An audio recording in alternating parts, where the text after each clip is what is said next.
Menurut saya kasus Fufu Fafa ini yang menarik secara moral Bang Iwan adalah ada pernyataan begini ya. Ini yang bagian sangat penting menurut saya. Dia mengatakan silahkan tanya kepada yang punya akun.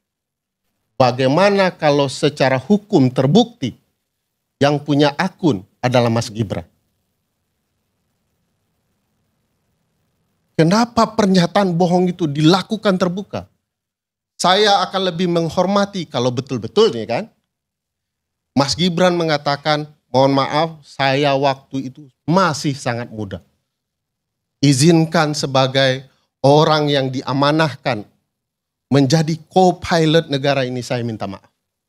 Maklumi betapa mudanya saya ketika itu. Mungkin semua akan respect. Tadi Bang Iwan cerita penghormatan ala Jepang ya. Bagaimana penghormatan ala Jepang juga harus dilakukan oleh para penyelenggara negara kita mengakui pernah salah. Obama itu yang dia lakukan. Saya pernah muda, saya pernah salah. Sebagaimana anak muda-muda lainnya. Nah ini kemudian membantah. Saya memang lupa sebagai anak muda ditawarkan private jet, saya naik. Gratis. Tapi begitu dikatakan nebeng, ini kan ada problematika moralitas.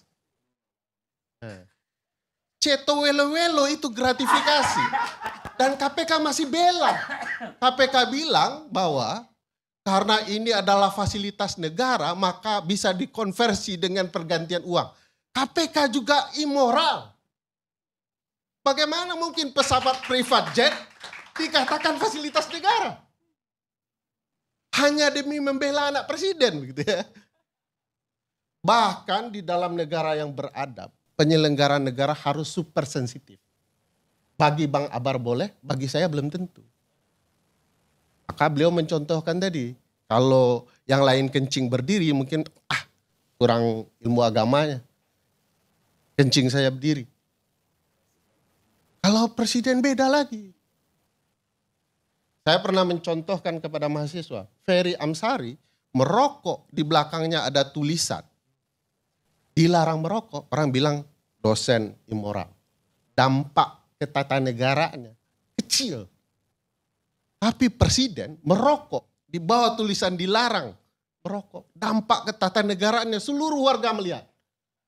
Begini cara adab yang baik bernegara. Langgar saja di hadapan mata. Seluruh peraturan yang ada. Kalau perlu diubah peraturan itu kalau presiden merokok. Dilarang merokok kecuali presiden. Nggak boleh hukum yang berlaku umum kemudian karena jabatan diberikan keistimewaan. Nah, paling menarik pasal 169 huruf J. Undang-Undang 7 yang bicara soal syarat menjadi presiden. Katanya, apa yang dijadikan syarat adalah seorang presiden dan atau wakil presiden tidak boleh cacat etika dan moral. Baik menurut agama, masyarakat, dan lain-lain. Bahkan disebutkan, judi tidak boleh, ya, zina tidak boleh. Apa yang dilarang secara etika oleh agama, masyarakat, jika itu terjadi, dia akan bisa di-impeach. Pertanyaan saya, kalau benar akun Fufu Fafa itu adalah Mas Gibran, lalu disangkal oleh Mas Gibran, terbukti secara hukum, bagaimana? Kita punya wakil presiden yang berbohong di ratusan juta, 200-an juta warga negara Indonesia.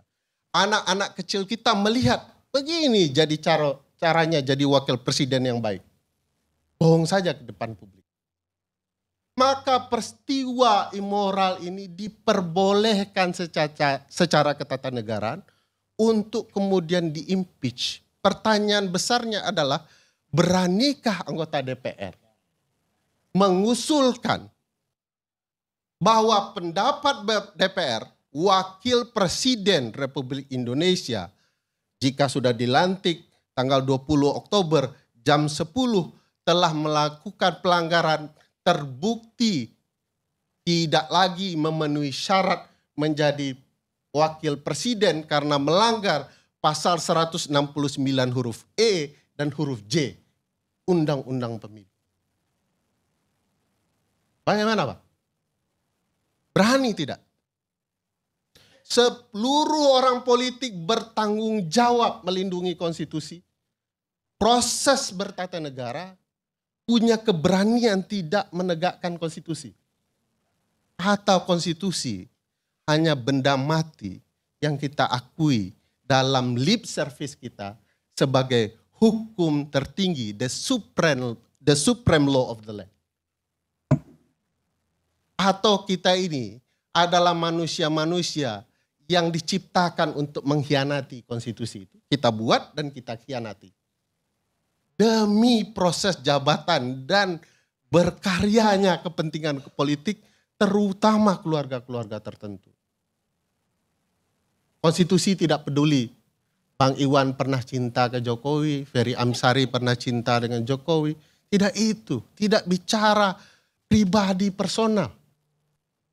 Bukan pribadi tidak dihormati, tapi konstitusi adalah aturan main yang kita perlu hormati bersama-sama. Kecuali ya sudahlah, kita sama-sama tahu, lupakan saja ini karena kursi kabinet perlu kita bagi, jumlahnya sekarang 44 dan masing-masing dapat jatah yang agak lebih banyak dibandingkan periode sebelumnya. Kita lupakan ini semua dan satu waktu kita semua akan tersesat dalam bernegara. Selamat datang pilot dan kopilot yang baru, lindungi konstitusi kita, apapun Anda terpanggil untuk melindungi konstitusi ini, karena begitu Anda menjadi pilot dan kopilot, nyawa kami rakyat Indonesia Anda pertaruhkan. Sekian, terima kasih. Assalamualaikum.